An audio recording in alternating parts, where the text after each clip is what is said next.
Ciao! Welcome to another episode of Richard Harris's Herbal Tutorials. The tutorials of delightful herbal things, where common sense is the bridle that reins in the science whenever the science wants to run roughshod over our lives and change our thinking for the worse. I'm Richard Harris, and in this court hearing of public opinion, like a good prosecutor, I'm going to present you, the jury, with the evidence of both science and that of common sense. You be the judge. In these difficult times hard to deal with, we are suffering with a horde of diseases, old and new. There are now numerous health gurus, fancy state-of-the-art fitness centers, new and bigger hospitals with state-of-the-art modern equipment, better doctor-patient ratio than long ago, endless drugs, new and old, fitness center and health spas designed to confuse and convince us that the quality of health today is better than at any time in history. We are told we are living longer. The question is, are we living longer or existing longer? Everyone seems to be using some medical drug or supplement cocktail. Children are not excluded. Like crime being woefully underreported, many sick people are not too eager to report to the health institutions. They go to their health gurus, their pastors, and even Google and YouTube for medical help, all because of the failure of the system that says it has succeeded in making people better and helping them to live longer and healthier. If you think a lie, look and see the amount of healers, gurus, and experts in every society today. Oh boy, the information on health is mind-boggling. Yet, we're all sick. If there's no honey or food, there wouldn't be flies or ants. What was man's greatest medical opponent in times gone by? Lack of hygiene. Many women were dying in childbirth because of insanitary conditions and practices in hospitals. Pipe-borne water diseases, environmental issues like malaria, dengue, dysentery, and cholera were decimating populations worldwide. These were our greatest medical foes. With increasing knowledge, better understanding, better hygiene, and the development of antibiotics, there was a marked improvement in life expectancy. The science was running well, like Usain Bolt. 5 stars for the science. They deserve it. In these modern times, whenever someone is sick, it is very convenient to say the problem is genetics. Often, you are given a questionnaire with a list of recalcitrant diseases and an empty box to tick off, indicating whether any one of your relatives suffer from the diseases listed. That's fine. The question is, if we're acquiring these diseases from our foreparents, why were these diseases so rare long ago? If we are now acquiring these problems, could it be the lifestyle and the food which we all as a family shared and copied over the years? Example, if you were brought up in a home where everyone loves and eat lots of pepper and are heavy drinkers, how difficult is it to understand you too would love pepper, and the chances are very high that you too would gravitate to heavy drinking? Can't we therefore surmise that diseases we acquire or diseases we have now come from the home and the pot and not genetics? Earlier, I spoke of improved sanitary conditions, eradication and control of epidemics, and the increase in overall medical knowledge, contributing to the overall increase in life expectancy. Then came the development of the fridge and commerce, the burning desire to make money, and our eating patterns change for the worse. We can now have foods from one season lasting into another and another. We no longer eat or drink warm things. Seems like no one can drink anything warm or hot anymore. Our entire digestive system is warming. Digestion takes place in a hot environment. There are a lot of similarities between our digestive system and machines. The engine of your car and other engines function better when the temperature increases to a certain level. Just imagine you freeze your engine oil, cut it up into chunks and put it into your engine. How will your vehicle perform? Why do we start and end our days with ice and cold drinks?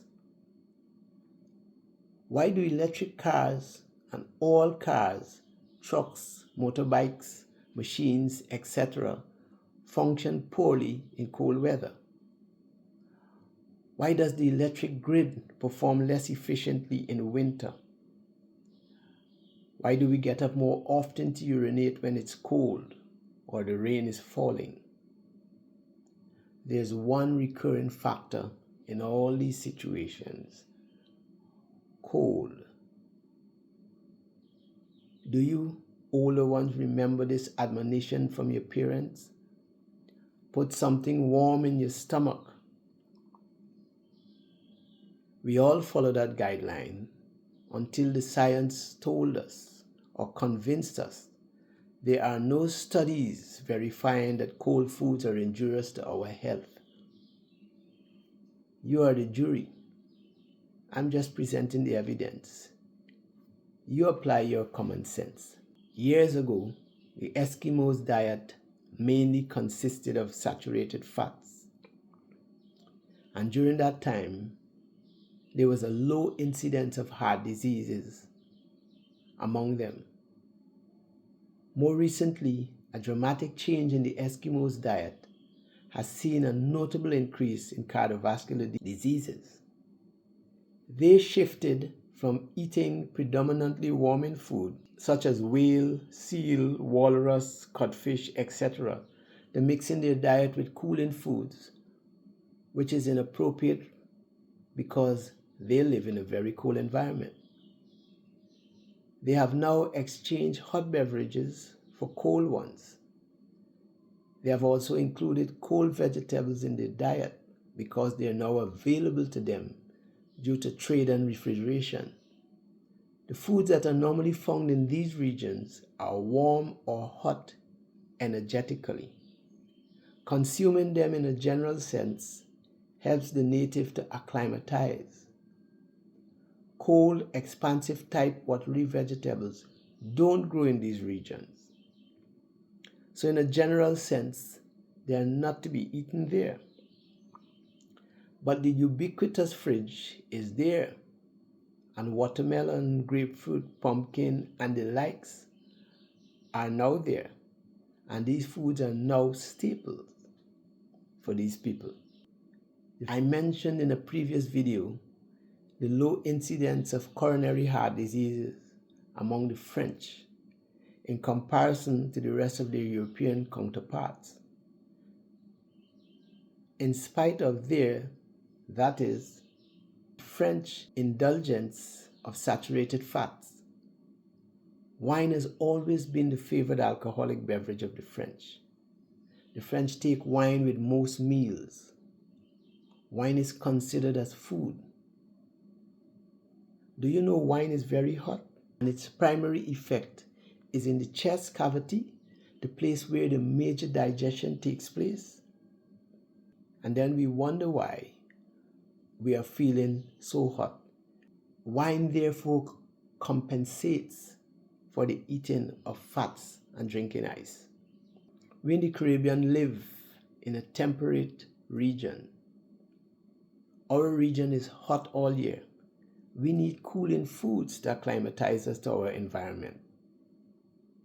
Here is where the pumpkin, cucumber, squash, and leafy vegetables flourish. We let the science bolt from the stable without the bridle of common sense. One of our greatest enemies is the fridge. Initially, its purpose was to protect and preserve food. Now we eat straight from the fridge. When you look at forest people, do you see cellulite, potbellies, etc.? I spent time with the Akawaya Indians in the hinterland of Guyana and didn't see an overweight or potbelly one. During all the time I spent in China, I truthfully never saw a pot-bellied or obese person. I'm not saying there weren't any, I didn't see any. There were no fridges in the jungle. Also, way back before the Chinese became enamored with Western culture, ice drinks and cold foods were not commonplace. Our bodies were made to be cool on the outside and warm on the inside. Our digestive system was to function like the car engine or any engine for that matter. It was made to function at its optimum when its temperature is of a certain degree. Cold food, foods whose energy is cold or cooled, ice drinks, and food from climates totally opposed to ours play a large part in our health issues. Most of us in the Caribbean are complaining the temperature is hot. Those in continental or polar regions are complaining it's too cold. Then we all blame the weather, we blame the environment. Our European and North American and polar region friends are now consuming a great deal of our foods while we have cultivated a liking for theirs. Is this one of the main reasons for our health problems? I rest my case. You apply common sense, your own observation and experiences, and tell me your thoughts. I have to go. I have another court of public opinion to attend, but I shall see you soon, Jehovah's willing, with more thought-provoking and enlightening herbal videos. If you like this video, please like, share, and comment.